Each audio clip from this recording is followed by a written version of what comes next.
సంవత్సరాల తరబడి ఎన్ని మందులు వాడినా మీ మోకాల నొప్పులు తగ్గట్లేదా? ప్రాణ పెయిన్ క్లినిక్ లో అత్యాధునిక చికిత్స. ప్రస్తుతం మనతో పాటు ఉన్నారు జై భారత్ పార్టీ అధినేత జేడి లక్ష్మీనారాయణ గారు. ఒక్కసారి ఆయనతో మాట్లాడదాం. నిన్న జరిగినటువంటి రిజల్ట్ ఎలా అనిపిస్తోంది? కూటమికి వచ్చినటువంటి ఈ గ్రాండ్ విక్టరీని ఆయన ఎలా విశ్లేషిస్తారు? ఒక్కసారి ఆయన మాటలోనే వినేద్దాం. సార్ నమస్తే అండి. జై భారత్ నిరుపమ గారు. సార్ ఫస్ట్ ఆఫ్ ఆల్ కొంచెం ఏంటంటే బాధాకరమైన విషయం, మీలాంటి మేధావులు అన్నీ తెలిసిన వాళ్ళు అలాగే ఇంటెలెక్చువల్స్ ఎందుకు మిస్ అయ్యారు అనేది ఒక చిన్న బాధాకరమైనటువంటి విషయం సార్. పార్టీ విషయం పక్కన పెడితే మీరు వ్యక్తిగతంగా కూడా రాలేదు అనేది చాలా మంది ఫీల్ అవుతున్నటువంటి విషయం. ఏం పర్వాలేదు, ఎందుకంటే మనం అక్కడ ఉన్నా కూడా బయట ఉన్నా కూడా ప్రజల సమస్య పరిష్కారం గురించి మనం పాటుపడుతూ ఉంటాం. ప్రజలు ఒక్కసారి ఒక్కొక్క రకంగా కోరుకుంటూ ఉంటారు.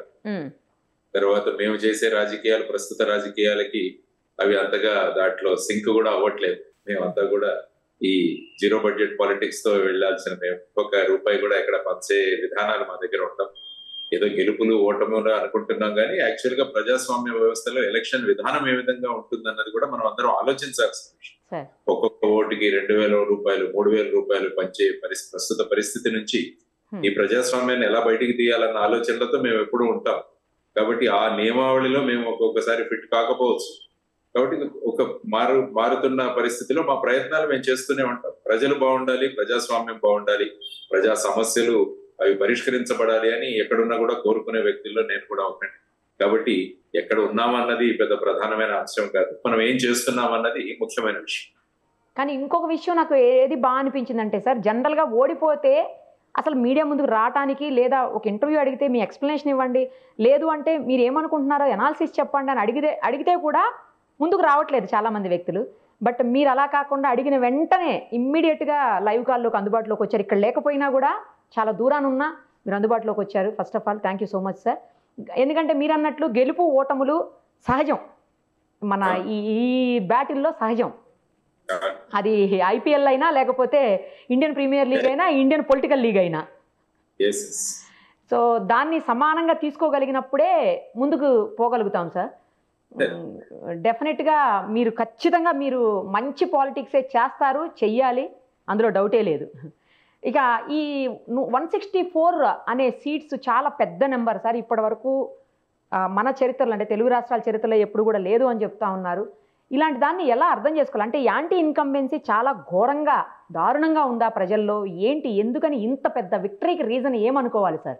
అంటే గతసారి 2019లో చూసిన 151-23 అది మనం, ఈసారి 164-11 అయింది. గత ఎన్నికల్లో అందరూ విడివిడిగా పోటీ చేశారు. ఈసారి 3 పార్టీలు కూటమిగాను ఇంకొక పార్టీ విడిగాను పోటీ చేశారు. సో ఇది ప్రధానంగా మనం చూసుకోవాల్సిన అంశం. ఆ తర్వాత 5 సంవత్సరాల పాలన, ఎందుకంటే గత 2019లో చూసిన సడన్ గా అప్పటి ప్రభుత్వానికి ఇంత తక్కువ సీట్లు వస్తాయని అప్పుడు చంద్రబాబు నాయుడు గారు కూడా ఆశ్చర్యం వ్యక్తం చేసి, మేము ఇంత ప్రజలను కష్టపెట్టామా అన్నట్టుగా కూడా ఆయన మాట్లాడారు.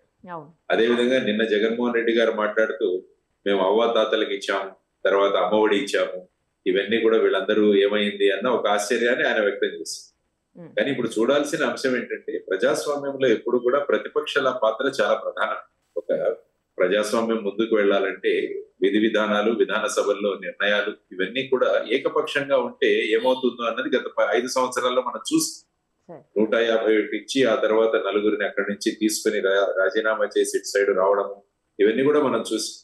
కాబట్టి ఇందులో మనం ముఖ్యంగా చూడాల్సిన అంశం ఏంటంటే, ఈ విధంగా 151 నుంచి 11కో 10కో ఎందుకు పడిపోయామన్న విషయాలను కూడా మనం విశదీకరించుకోవాలి. ఎందుకంటే లార్డ్ యాక్టన్ అని ఒక ఆయన అన్నారు, power corrupts, absolute power corrupts absolutely అంటాడు. అధికారం అన్నది ఎప్పుడు కూడా మనల్ని ఒక కరప్షన్ దిశగా లేకుంటే మన ఆలోచనల కరప్షన్ దిశగా తీసుకెళ్తుంది. అదే అబ్సల్యూట్ పవర్ వస్తే ఇంకా ఇట్ కరప్ట్స్ అబ్సల్యూట్లీ అంటాడు. అందువల్ల 151 వచ్చిన తర్వాత ఏం జరిగిందో మనం చూసాం. ఆ తర్వాత ముఖ్యంగా ఏంటంటే, ఆ పరిపాలన దేంతో మొదలైందని చూస్తే ప్రజావేదిక కూల్చివేయడంతో, ఒక డిస్ట్రక్షన్ తో మొదలైంది. ఆ తర్వాత ఏంటంటే పగలు ప్రతీకారాలు ఇవన్నీ కూడా చాలా చూసి, అసెంబ్లీలో ఏదైతే సమావేశాలు జరిగామో ఏ విధమైన పదజాలం ఉపయోగించడం జరిగింది, ఏ విధంగా వ్యక్తిగత స్థాయికి అంటే హిట్టింగ్ బిలో ది బెల్ట్ అంటే ఆ విధంగా ఇంట్లో వాళ్ళ విషయాలు, ఇంట్లో వాళ్ళని కించపరిచేటట్టు మాట్లాడటం, తర్వాత ఆ పదజాలం, ఇవన్నీ కూడా చూస్తే ప్రజలలో ఒక రకమైన ఏవగింపు కలిగి. ఎందుకంటే ఎమ్మెల్యేలు ఈ విధంగా మాట్లాడుతున్నప్పుడు వాళ్ళని నిరోధించాల్సిన బాధ్యత ఆ పార్టీ యొక్క లీడర్. అలా కాకుండా వాడు మాట్లాడే విషయాలని నవ్వుతూ ఎంజాయ్ చేస్తుంటే ఏమవుతుందంటే what message you are sending. అంటే ఆ పవిత్రమైన అసెంబ్లీలో ఈ విధమైన పదజాలం ఉపయోగిస్తున్నప్పుడు మనం దాన్ని నివారించకపోగా దాన్ని ఇంకా ప్రోత్సహిస్తుంటే ఈ వీటిని చూసి సమాజంలో కూడా అనేక మంది పదజాలం మారిపోయింది. మరి ఎవరు కూడా గౌరవంతో మాట్లాడే విధానాలు లేవు. వాడు వీడు ఈ రకాలుగా మాట్లాడుకోవడం మొదలైంది. పెద్దల గురించి కానీ ఎవరితో కూడా ఒక రకంగా మర్యాద అన్న వాతావరణం తగ్గిపోయింది రాష్ట్రం. ఆ తర్వాత చూసుకుంటే ముఖ్యంగా మీరు ఎంప్లాయీస్ చాలా ప్రధానమైన పాత్ర పోషిస్తారు. ఎప్పుడైనా కూడా ఒక ఎన్నికల సమయంలో ఎంప్లాయీస్ అన్న వాళ్ళు అంటే కేవలం ఎన్నికల విధులు కాదు, ఒక ప్రభుత్వం పట్ల ప్రజలలో అభిప్రాయం ఏర్పడడానికి కూడా ఈ ఉద్యోగస్తులు చాలా కారణం. అందువల్ల మీరు చూసుకుంటే గతంలో కూడా చంద్రబాబు గారు ఓడిపోవడానికి కారణం కూడా ఎంప్లాయీస్ అని అప్పుడు అన్నారు, ఉద్యోగస్తులే కారణం అని అన్నారు.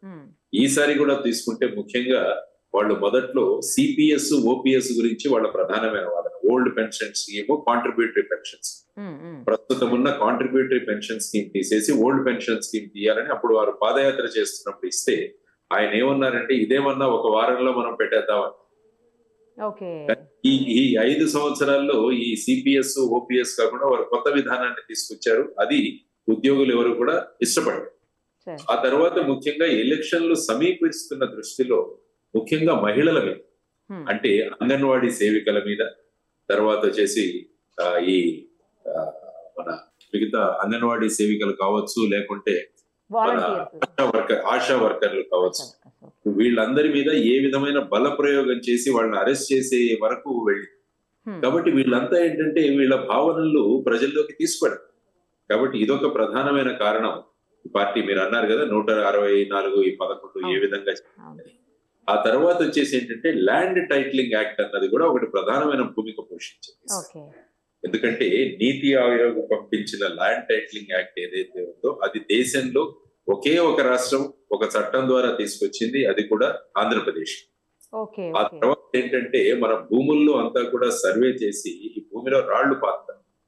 ఆ రాళ్ల మీద కూడా ముఖ్యమంత్రి గారి చక్రం ఉండటం, ఆ తర్వాత పాస్ పుస్తకాల మీద కూడా ఆయన బొమ్మ వేయడం, ఇవన్నీ కూడా ల్యాండ్ టైటిలింగ్ యాక్ట్ వచ్చిన తర్వాత సివిల్ కోర్టుల యొక్క జోక్యం ఉండదు. దానివల్ల ల్యాండ్ డిస్ప్యూట్స్ ఇంకా పెరుగుతాయి. ఈ కబ్జాలు ఏవైతే జరుగుతున్నాయో అవి ఇంకా పెద్ద రీతిన జరుగుతాయి అన్నది ఒకటి ప్రబలంగా తీసుకువెళ్ళడం జరిగింది ప్రజల్లో. ముఖ్యంగా అడ్వకేట్లు కూడా ల్యాండ్ టైటిలింగ్ యాక్ట్ కి విరోధంగా చాలా సార్లు నిరసనలో కూర్చున్నారు, 50 రోజులు 60 రోజులు. సో ఇది ప్రధానంగా ఒక వ్యవస్థ. తర్వాత వాలంటీర్ వ్యవస్థ. వాలంటీర్ వ్యవస్థ కూడా ఎందుకంటే 2019లో చూసుకుంటే అప్పుడు జన్మభూమి కమిటీలు అని ఉంటాయి. జన్మభూమి కమిటీల వల్ల కూడా అప్పుడు చంద్రబాబు ప్రభుత్వానికి చెడ్డ పేరు వచ్చింది. అప్పుడు వారు ఓడిపోవడానికి కూడా ప్రధాన వన్ ఆఫ్ ది రీజన్స్ వచ్చేసి జన్మభూమి కమిటీ. కానీ ఇప్పుడు వచ్చేసి వాలంటీర్ వ్యవస్థ వచ్చిన తర్వాత ముఖ్యమంత్రికి ప్రజలకి మధ్య ఉండాల్సిన ఎమ్మెల్యేలు గాని, సర్పంచులు గాని, తర్వాత ఈ వార్డు మెంబర్లు గాని, కౌన్సిలర్స్ గాని, వీరి ప్రమేయం ఎక్కడా కూడా కనపడదు. డైరెక్ట్ గా అక్కడ నుంచి వాలంటీర్లు అన్ని చూసుకుంటారు అన్నది. దానివల్ల ఏంటంటే ఆ పార్టీలో ఉన్న క్యాడర్ కూడా నిరుత్సాహపడి, ఎందుకంటే ప్రజలకు వెళ్లాలంటే మేము ప్రభుత్వ విధి విధానాలు డైరెక్ట్ గా కాదు వాలంటీర్లు అన్ని తీసుకువెళ్తున్నారని వాళ్ళు కూడా నిరుత్సాహాన్ని వ్యక్తం చేయడం. కాబట్టి ఆ కనెక్ట్ అన్నది, పార్టీ కనెక్ట్ విత్ పీపుల్ అన్నది తగ్గిపోయింది. కాబట్టి వాలంటీర్ వ్యవస్థ. తర్వాత పన్నులు, విపరీతమైన పన్నులు, ట్యాక్స్ సిస్టమ్ మీరు చూసుకుంటే ఎలక్ట్రిసిటీ ఛార్జెస్ 2 సార్లు పెంచారనుకుంటారు. చెత్త పన్ను, తర్వాత ట్రూ అప్ ఛార్జెస్, ఇవి ఒకవైపు ఉంటే ఇంకొక వైపు రోడ్ల యొక్క పరిస్థితి. రోడ్స్ చూసుకుంటే చాలా అధ్వానమైన పరిస్థితిలో ఉండినాయి రాష్ట్రం అంతా. ఎన్నిసార్లు రిక్వెస్ట్ చేసినా, తర్వాత ముఖ్యంగా జనసేన వాళ్ళు అనేక ప్రాంతాలలో నిరసనలు, తర్వాత ఆ రోడ్లు అన్నవి వాళ్లే కంకర మట్టి తీసుకువెళ్లి వాళ్లే అక్కడ వేసి రిపేర్ చేసే ప్రయత్నాలు. ఈవెన్ పవన్ కళ్యాణ్ గారు కూడా 1-2 చోట్ల వారు కూడా పాల్గొన్నారు. ఈ విధంగా చూస్తే రోడ్ల యొక్క దుస్థితి అన్నది. తర్వాత సీఎం అవైలబిలిటీ కూడా, ముఖ్యమంత్రి గారు ఎప్పుడు వచ్చినా పరదాలు. ఆ తర్వాత ముఖ్యమంత్రిని కలవడం అంటే చాలా కష్టం. ఎందుకంటే ఒకసారి రాజశేఖర రెడ్డి గారి ప్రభుత్వం చూసుకున్నప్పుడు ఆయన ఉదయం 4 గంటలకు లేచి 5 గంటలకంతా ప్రజలతో మమేకమయ్యేవారు. వారు వాళ్ళ దగ్గర నుంచి పిటిషన్లు తీసుకోవడం ఇవన్నీ కూడా జరిగాయి.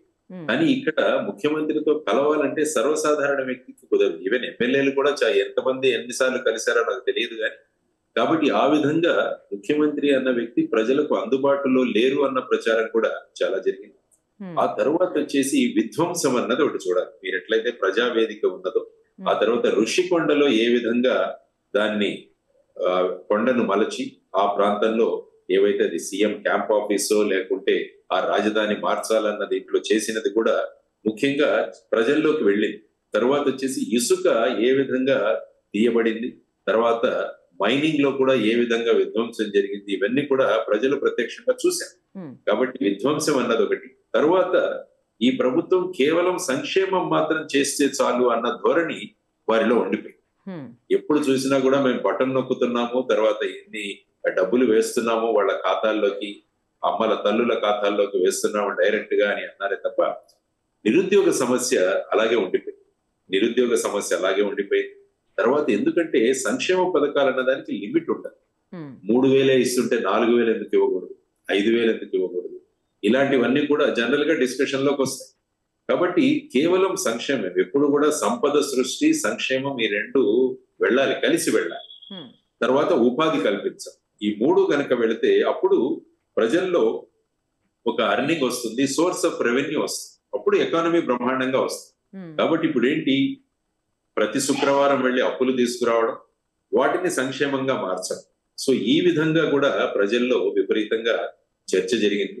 ఆ తర్వాత పోలీసు యొక్క బల ప్రదర్శన చాలా చోట్ల ప్రజలకు ఇష్టం లేక, ముఖ్యంగా డాక్టర్ సుధాకర్ గారిని ఏ విధంగా డీల్ చేశారో, రోడ్డు మీద ఆయన కాళ్ళు చేతులు కట్టేసి ఆయన్ను ఆ విధంగా చేయడం. తర్వాత వచ్చేసి ముఖ్యంగా స్కిల్ డెవలప్మెంట్ స్కామ్ లో చంద్రబాబు గారిని అరెస్ట్ చేయడం. ఆ తర్వాత ఈ రింగ్ రోడ్ కేసులు ఇవన్నీ కూడా ఈ విధంగా తీసుకురావడం వల్ల అది కూడా నెగటివ్ గా వెళ్ళడం జరిగింది. ఆ తర్వాత అనేక మంది ప్రజలు హైకోర్టుకు వెళ్ళారు. పబ్లిక్ ఇంట్రెస్ట్ లిటిగేషన్స్ కానీ అనేక సమస్యలను కోర్టుల ద్వారా పరిష్కారానికి వెళితే అక్కడ ప్రతిరోజు ఎవరో ఒక సెక్రటరీ, చీఫ్ సెక్రటరీ లేకుంటే డీజీపీ వీరందరినీ కూడా కోర్టు ప్రతిరోజు ఎవరినో ఒకరు పిలవడం. దీనివల్ల ఏమైందంటే అంటే అడ్మినిస్ట్రేషన్ జరగట్లేదు, ఫైనల్ గా అడ్మినిస్ట్రేషన్ కూడా కోర్టు ద్వారానే జరుగుతుంది అన్నది ముఖ్యంగా వెళ్ళిపోవడం. ఆ తర్వాత రేట్లు కూడా చాలా ఎక్కువగా ఉన్నాయి, ఇన్ఫ్లేషన్ చాలా ఎక్కువగా ఉంది. ఎందుకంటే మనం తీసుకుంటే పెట్రోల్ డీజిల్ రేటు ఆంధ్రప్రదేశ్ లో ఉన్నంత రేటు దేశంలోనే ఎక్కడా లేదు. కాబట్టి ఇదొకటి. తర్వాత డ్రగ్స్ అన్నవి చాలా చాలా ప్రబలం. మీరు చూసుకుంటే ఇంతకు ముందు మేజర్ సిటీస్ లో అక్కడక్కడ కేసులు జరిగేవి, కానీ ఈ మధ్య అది గ్రామీణ ప్రాంతానికి కూడా విస్తరించి. సో ఈ విధంగా ఒక అభద్రతా భావం ప్రజల్లో వచ్చింది. ఆ తర్వాత 3 పార్టీలు కలవడం, ఇది కూడా ఒకటి. 3 పార్టీలు కలవడం, ఆ తర్వాత వచ్చేసి 3 పార్టీలు ముఖ్యంగా కేంద్రంలో 400+ అన్న నినాదంతో వాళ్ళు వెళ్ళారు ఈసారి. 400 ఒకే ఊపారు. ఆ విధంగా అవడం వల్ల కేంద్రంలో ఎన్డీఏ ప్రభుత్వమే వస్తుంది. దానివల్ల ఇక్కడ ఈ ప్రభుత్వం వస్తే బాగుంటుంది, మోడీ గారు కూడా ఈ కూటమిలో వచ్చారు కాబట్టి మన రాష్ట్రానికి ప్రయోజనాలు ఉంటాయి అన్న ఆలోచన కూడా ఓటర్లు చేశారు. కాబట్టి ఈ కారణాలన్నీ కూడా మీరు విశదీకరించుకుంటే ఓటర్లు ఈ ప్రభుత్వం మారాలి అన్న అంటే మొత్తం ఎక్కడి నుంచి చూసుకున్నా కూడా వారికి 4 ఎంపీ స్థానాలు, తర్వాత 11 అసెంబ్లీ స్థానాలు తప్ప మిగతా అన్ని చోట్ల కూడా మెజారిటీలు కూడా చాలా విపరీతంగా చాలా ఎక్కువ వచ్చింది సార్. అవును, కరెక్ట్. చాలా ఎక్కువ. ఇంతకుముందు 1000, 2000 ఈ విధంగా వచ్చి ఇప్పుడు 1000, 10,000, 90,000 ఇలాంటివి 2-3 ప్రదేశాల్లో రావడం ఇవన్నీ కూడా జరిగింది. కాబట్టి వీటన్నిటినీ కూడా మనం ఆలోచించుకుంటూ వెళితే, సో గత ప్రభుత్వం ఆలోచించాలి, అంటే ఇప్పటి ప్రభుత్వం కూడా ఆలోచించాలి. రాబోయే ప్రభుత్వం కూడా వాళ్లకు 151 వస్తే ఈ విధంగా చేశారు, మనకు 164 ఉన్నాయి. కాబట్టి మన ఎమ్మెల్యేలను తర్వాత వీళ్ళందరినీ కూడా మనం కంట్రోల్ చేస్తూ ఏ విధంగా రాష్ట్రాన్ని ఈ అప్పుల బారి నుంచి బయటికి తీసుకురావాలన్నది కూడా ఆలోచించాల్సిన ప్రధానం. తరువాత మనకున్న 4 సమస్యలు కూడా గత ప్రత్యేక హోదా తీసుకొస్తామన్నారు, తీసుకురాలి. అంటే ఆయన అన్నారు 25 మంది ఎంపీలను ఇస్తే నేను మెడలు వంచి తీసుకొస్తాను, అది అవ్వలేదు.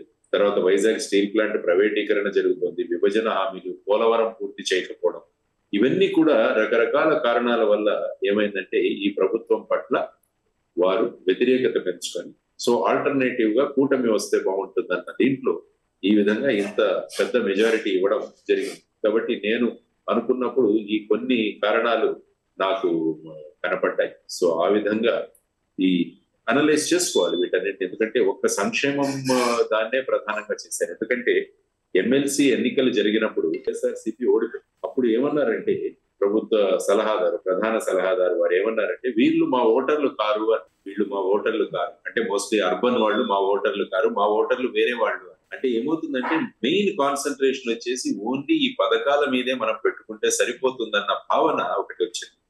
కాబట్టి ఎక్కడ చూసినా కూడా మా సంక్షేమమే మమ్మల్ని మళ్ళా గెలిపిస్తుందన్న ధోరణి అందరిలో కనిపించింది. కానీ ఎప్పుడు కూడా సంక్షేమం అన్నది ఎప్పటికీ కనిపించదు. ఎందుకంటే సంక్షేమం అన్నది మిమ్మల్ని ఇలా గనుక యాక్చువల్గా ఈ ప్రభుత్వం ఈసారి ఓడిపోయింది. లేకుంటే ఏ మెసేజ్ వెళ్ళేదంటే కేవలం మీరు సంక్షేమం చేస్తే చాలు మీరు ఎన్నికల్లో విజయం సాధించవచ్చు అన్నది. అది మిగతా రాష్ట్రాలకు కూడా ప్రబలిపోయింది. కానీ ఇప్పుడు ఏంటంటే మీరు చూసుకుంటే ఎన్నికల ప్రచారంలో చంద్రబాబు నాయుడు గారు కూటమి కూడా చాలా పెద్ద సంక్షేమం చేస్తామని చెప్పారు. అంటే ఇప్పుడు ప్రస్తుత ప్రభుత్వం అంటే గత ప్రభుత్వం వైఎస్ఆర్సీపీ ప్రభుత్వం కన్నా ఇంకా రెట్టింపు మేము చేస్తామన్న ధోరణిలో వచ్చారు. మరి దాన్ని ఎలా చేస్తారన్నది కూడా వీళ్ళు కూడా ఆలోచించారు. అది కూడా ప్రధానమైన రెస్పాన్సిబిలిటీ. అమ్మఒడి అన్నది ఒకటి ఉంటే మీకు పిల్లలకి ఇస్తాం అందరికీ. తర్వాత ప్రతి మహిళకు 18 సంవత్సరాల మహిళలకు 1500 రూపాయలు ఇస్తాము. తర్వాత ఆర్టీసీ బస్సుల్లో ఫ్రీ ప్రయాణం చేయిస్తాము. ఆ తర్వాత నిరుద్యోగ భృతి ఇస్తాము. లేకుంటే 20 లక్షల ఉద్యోగాలు సృష్టిస్తాము. ఇవన్నీ కూడా 3 గ్యాస్ సిలిండర్లు ఫ్రీగా ఇస్తాము. ఇవన్నీ కూడా మాట్లాడు. ఆ తర్వాత ఏ విధంగా మీరు చేస్తారన్నది కూడా ఒకటి ఆలోచించాల్సి. తర్వాత వచ్చేసి గత ప్రభుత్వంలో మద్యపాన నిషేధం తీసుకొస్తామన్నారు.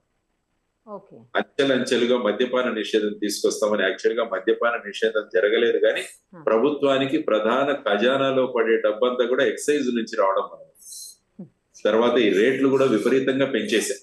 దానివల్ల ఏంటంటే మహిళలు కూడా మహిళా ఆగ్రహానికి కూడా గురయ్యారు. ఎందుకంటే సంపాదిస్తున్నదంతా కూడా అక్కడే వెళ్ళిపోతుంది. ఆ తర్వాత ఏదైతే లిక్కర్ ఇస్తున్నారో దాని క్వాలిటీ కూడా సరిగా లేదని వాళ్ళ ఆరోగ్యాలు కూడా పాడవుతున్నాయి. ఇవన్నీ కూడా రకరకాల కారణాలు మీరు తీసుకుంటే వీటన్ని కారణాల పర్యవసానంగా ఈ రోజు ఈ ఎలక్షన్ రిజల్ట్స్ అని మనం చూడొచ్చు. సార్ మీరు మొదట్లో జనసేనతో ఉన్నారు, వింటే ఇప్పుడు మీరు కూడా కూటమి నుంచి మంచి మెజారిటీతో గెలిచి ఉండేవాళ్ళేమో. ఎవరైనా ఇలా అన్నారా? మీకేమన్నా అనిపించిందా? చాలా మంది అన్నారు. మీరు కంటిన్యూ అయింటే కూడా మీరు అన్నా. నేనన్నా ఎక్కడున్నా ఏదున్నా అది విధి విధానాలు ఎలా ఉంటుంది మన ప్రయాణం అన్నది కూడా రకరకాల కారణాల వల్ల మనం నిర్ణయాలు తీసుకున్నాం. నేను అదే చెప్తుంటాను, ఎక్కడ ఉన్నా కూడా ఈవెన్ ఈ పొజిషన్ లో కూడా రేపు రాష్ట్ర ప్రభుత్వం ఏ విధంగా ముందుకు వెళ్ళాలన్న నాకు తెలిసిన కొన్ని సలహాలు ఖచ్చితంగా ఇస్తాను. ఎందుకంటే ముఖ్యంగా ఎంప్లాయ్మెంట్ జనరేషన్ అన్నది చాలా ముఖ్యం. ఎందుకంటే లక్షల కొద్ది విద్యార్థులు చదువుకొని బయటకు వస్తున్నారు, కానీ వాళ్లకు గనుక మనం ఉపాధి కల్పించకపోతే చాలా ప్రమాదానికి గురి అవుతారు. ఎందుకంటే రకరకాల ఇష్యూస్ అవుతూ ఉంటాయి, తర్వాత క్రైమ్స్ పెరుగుతాయి. వాళ్ళు డ్రగ్స్ దిశగా వెళ్లే ప్రమాదం కూడా ఉంది.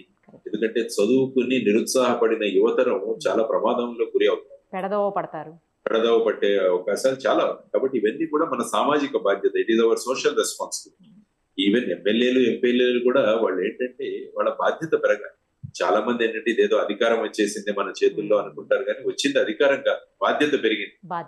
సమాజ సేవకు ఒక గొప్ప అవకాశం అది. ఆ విధంగా భావించిన రోజు ఏమవుతుందంటే ఈ పదవులు అన్నవి సేవ చేయడానికి వచ్చినట్టుగా భావించినప్పుడు ఏమవుతుందంటే అప్పుడు సమాజం ప్రమాణంగా ముందుకు వెళుతున్నదని వీళ్ళందరూ కూడా ఆలోచించారు. మాట్లాడారా సార్ పవన్ కళ్యాణ్ గారితో? ఏమన్నా మాట్లాడలేదండి. నేను నిన్న ట్వీట్ చేశాను చంద్రబాబు గారికి, తర్వాత పవన్ కళ్యాణ్ గారికి, పురంధరేశ్వరి గారికి. మీ ముగ్గురి నాయకత్వంలో గొప్ప అఖండ విజయం సాధించారు. కాబట్టి మీ నాయకత్వంలో మళ్ళా ఈ రాష్ట్రం తర్వాత గత వైభవాన్ని, తర్వాత అభివృద్ధి దిశలో బ్రహ్మాండంగా ముందుకు వెళుతుందని. తర్వాత ఈ రోజు చంద్రబాబు నాయుడు గారు ఢిల్లీకి వెళ్లి ఎన్డీఏ సమావేశంలో వాళ్ళు హాజరవుతారని తెలిసి వారికి కూడా చెప్పారు. ఈ సందర్భంగా మీరు ప్రత్యేక హోదా, విభజన హామీలు, Vizag steel plant issue, Vizag railway zone విషయం, ప్రాఫిట్ పెట్రోలియం, ఇక్కడ మన రాష్ట్రంలో చాలా పెట్రోలియం గనులు ఉన్నాయి ప్రైవేట్ వ్యక్తుల చేత. కాబట్టి వీటికి సంబంధించిన రాయల్టీ, ప్రాఫిట్ పెట్రోలియం మనకు చాలా రావాలి, దాంతో ఇంతవరకు ఇవ్వలేదు.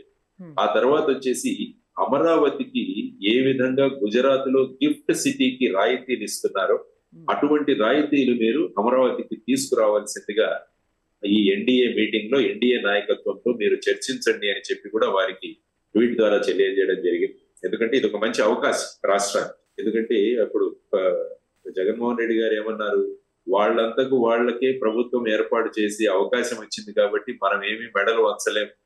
వాళ్ళను నేను ఢిల్లీకి వెళ్ళినప్పుడంతా సార్ సార్ సార్ అని రిక్వెస్ట్ చేయాలి అని ఆయన అన్నారు. కానీ ఇప్పుడు ఆ పరిస్థితి వచ్చింది.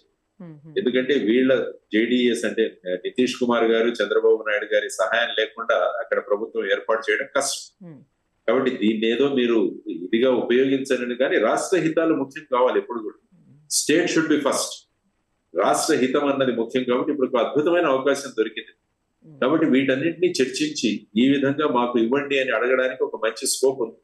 ఇందులో ఏమీ మనం మొహమాట పడాల్సింది కూడా లేదు. మన రాష్ట్రం అభివృద్ధి చెందాలి. లేకుంటే ఏమవుతుందంటే ప్రత్యేక హోదా రాకుంటే ఈ రాష్ట్రానికి ప్రస్తుతం ఉన్న అప్పుల పరిస్థితి నుంచి కొత్తగా రాష్ట్రాన్ని ముందుకు తీసుకువెళ్ళడం చాలా కష్టము.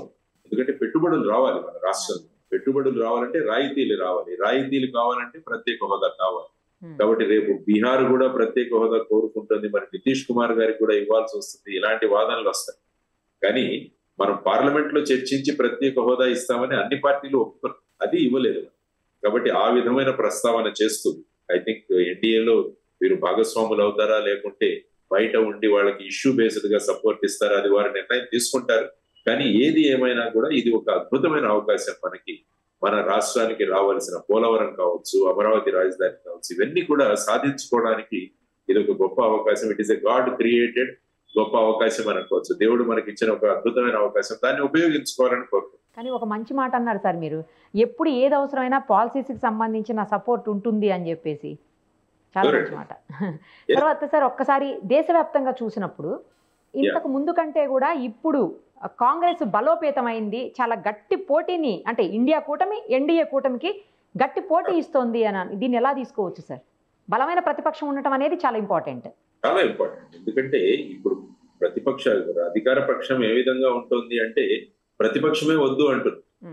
ఇప్పుడు మన రాష్ట్రమే చూసుకుంటే జగన్మోహన్ రెడ్డి గారు వైనాట్ 175 అని వెళ్ళారు. వీళ్ళు కూడా 400 కే పార్ అని వెళ్ళారు.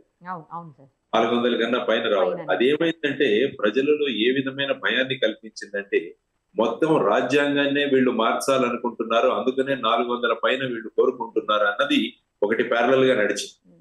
అదొక కారణం. రెండవది వచ్చేసి ఎందుకంటే మీరు 2004వ సంవత్సరంలో చూసుకున్నా కూడా అప్పుడు ఎన్నికల్లో భారతీయ జనతా పార్టీ అంటే అటల్ బిహారీ వాజ్పేయి గారు ఉండేవారు ప్రధానమంత్రిగా. అప్పుడు ప్రమోద్ మహాజన్ గారు ఇండియా షైనింగ్ అన్నది ఒక నినాదం పెట్టారు. ఇప్పుడు 400 పార్ లాగా అప్పుడు ఇండియా షైనింగ్. అప్పుడు కూడా ఏమైందంటే ఎన్డీఏ అంటే బీజేపీ వాళ్ళ సీట్లు తగ్గిపోయాయి. అప్పుడు కాంగ్రెస్ వచ్చింది పాలన. కాబట్టి ఇప్పుడు కూడా ఈ 400 పార్ అన్నది ఏంటంటే ఏ విధంగా పనిచేసింది అంటే వీళ్ళు రాజ్యాంగాన్నే మార్చే దిశలో ఉన్నారని కాంగ్రెస్ ఇండియా కూటమి ఆ 400 పార్ అన్నదాన్ని ఆ విధంగా ప్రజల్లోకి తీసుకురావడం నెంబర్ 1. నెంబర్ 2 వచ్చేసి ఇండియా కూటమిలో ఉన్న వాళ్ళు కూడా వాళ్ళ మధ్యలో ఉన్న డిఫరెన్సెస్ ఏవైతే ఉన్నారో అట్లీస్ట్ ఎలక్షన్ కు దగ్గర వరకు మటుకు అవి మర్చిపోయి అందరూ ఒక కూటమిగా ఏర్పాటై వీళ్ళు కొంచెం త్యాగాలు చేసి కొన్ని సీట్ల సర్దుబాటు ఇవన్నీ చేసుకోవడం వల్ల ఈరోజు 234 వరకు వెళ్ళారు. అంటే యాక్చువల్ గా ఇప్పుడు మళ్ళీ ఎన్డీఏ ప్రభుత్వమే ఏర్పడుతుంది. అంటే 272 కావాలి, బలంగా ఉంది అనేది 292 ఉన్నా ఇంకొక 17-18 మంది ఇతరులు కూడా ఉన్నారు. వారు ఏ సైడ్ న వెళతారన్నది కూడా ఇంకా సరిగా తెలియదు. కాబట్టి ఎన్డీఏ అన్నది ఒక 3వసారి ప్రభుత్వం ఏర్పాటు చేస్తుంది, దేర్ ఇస్ నో డౌట్. కానీ ఇంతకు ముందున్నట్లుగా 303 సీట్లు గాని ఆ విధంగా స్వబలం మీద సొంత బలం మీద భారతీయ జనతా పార్టీ అన్నది ఈ ప్రభుత్వం ఏర్పాటు చేయలేదు. ఎందుకంటే వాళ్ళకి 240 వచ్చాయి. సో ఇటువంటి సమయంలో ఇటువంటిది మంచిది దేశానికి కూడా నేను అంటాను. ఎందుకంటే సంకీర్ణ ప్రభుత్వాలు ఎప్పుడైతే ఉంటాయో అప్పుడు జాగ్రత్తగా రూలింగ్. ఈవెన్ మీరు UPA 1 UPA 2 తీసుకున్నా కూడా అప్పుడు కూడా వాళ్ళకి అబ్సల్యూట్ మెజారిటీ ఏమీ లేదు. అప్పుడు కూడా 202, 206, 226 ఈ విధంగా ఉంది కాంగ్రెస్ స్వబలం. అప్పుడు మిగతా పక్షాలతో కూటమి చేయాలి. ఇప్పుడు భారతదేశంలో గ్రోత్ రేట్ తీసుకుంటే ఆ రెండు టర్మ్స్ లో గ్రోత్ రేట్ బాగుండేది. జీడిపి గ్రోత్ రేట్ 8% కన్నా ఎక్కువ. కాబట్టి ఎప్పుడైనా కూడా ఆ విధంగా ఉంటే బాగుంటుందని అనుకుంటుంది. తరువాత అన్ఎంప్లాయ్మెంట్, నిరుద్యోగ సమస్య కూడా దేశంలో చాలా ప్రధానమైన ఫ్యాక్టర్ గా మనకి ఈ ఎన్నికల్లో కనిపించింది. ఎందుకంటే గత ఎన్నికలప్పుడు మోడీ గారు ప్రతి సంవత్సరానికి 2 కోట్ల ఉద్యోగాలు సృష్టిస్తామని అన్నారు. కానీ ఆ విధంగా ఉద్యోగ సృష్టి జరగలేదు. ఆ తర్వాత మన పిల్లలు చదువుకొని బయటకు వస్తున్నారు కానీ వారికి తగిన ఉపాధి దొరకలేదు, అది కూడా ఉంది. తర్వాత వచ్చేసి ఇన్ఫ్లేషన్, ద్రవ్యోల్బణం అన్నది కూడా చాలా ప్రధానమైన కారణమైంది. తర్వాత వచ్చేసి ఎలక్షన్ క్యాంపెయినింగ్ అన్నది అభివృద్ధి మీద ఎక్కువగా జరగలేదు. ఎక్కడ చూసినా భావోద్వేగాలు, మతపరమైన రెఫరెన్సెస్ ఇవన్నీ కూడా చేయడం జరిగింది. తర్వాత కొన్ని పర్సనల్ లెవెల్లో కూడా మాటలు ఏర్పాటు చేయడం జరిగింది. కాబట్టి వాటి వల్ల ఏమవుతుందంటే ఎన్నికల ప్రచార స్థాయి తగ్గిపోయింది. Even election commission of India కూడా భారతీయ జనతా పార్టీ అధ్యక్షుడు జేపీ నడ్డా గారికి మెమో కూడా ఇష్యూ చేసింది, షోకాజ్ నోటీస్. ఈ విధమైన పదజాలం ఏదైతే ఉపయోగిస్తున్నారో అది సబబు కాదు అన్నది. ఇవన్నీ కూడా చూసుకుంటుంటే ఏమవుతుందంటే తర్వాత కొన్ని రాష్ట్రాలలో ప్రభుత్వాలను ఏ విధంగా వీళ్ళు విభజించారన్న దాని గురించి కూడా చాలా చర్చ జరిగింది. ఫర్ ఎగ్జాంపుల్ మీరు మహారాష్ట్ర తీసుకుంటే అక్కడ ఉద్ధవ్ ఠాక్రే గారిని, ఏకనాథ్ షిందే, తర్వాత శరద్ పవార్ గారిని, అజిత్ పవార్ గారిని వీరిద్దరిని విడదీయడం. కాబట్టి అక్కడ కుర్చీ కోసం ఈ విధంగా కూడా చేస్తారన్న కామెంటరీ జరిగింది. అప్పుడు ఈసారి చూసుకుంటే మహారాష్ట్రలో ఉద్ధవ్ ఠాక్రే తర్వాత శరద్ పవార్ గారికి ఆటోమేటిక్ గా వాళ్ళకి 30 సీట్ల దాకా వచ్చాయి. సో ఈ విధంగా డీల్ చేసిన విధానాలు కూడా కాకపోవడం వల్ల వారు ఏదైతే 400 పార్ అనుకున్నారో ఇప్పుడు వాళ్ళు 292కే పరిమితం కావాల్సి వచ్చింది. కాబట్టి ఖచ్చితంగా అటువైపేమో సంకీర్ణ ప్రభుత్వం, ఇక్కడేమో అబ్సల్యూట్ మెజారిటీ కాదు, 2/3 కాదు, ఇంకా ఆల్మోస్ట్ శాసనసభ అంతా వారి చేతుల్లో ఉన్నట్టు ఈ రెండింటిని ఎలా సమన్వయం చేయాలన్నది కూడా చాలా ముఖ్యమైన అంశం. కాబట్టి చంద్రబాబు నాయుడు గారు అనుభవం ఉంది వారికి.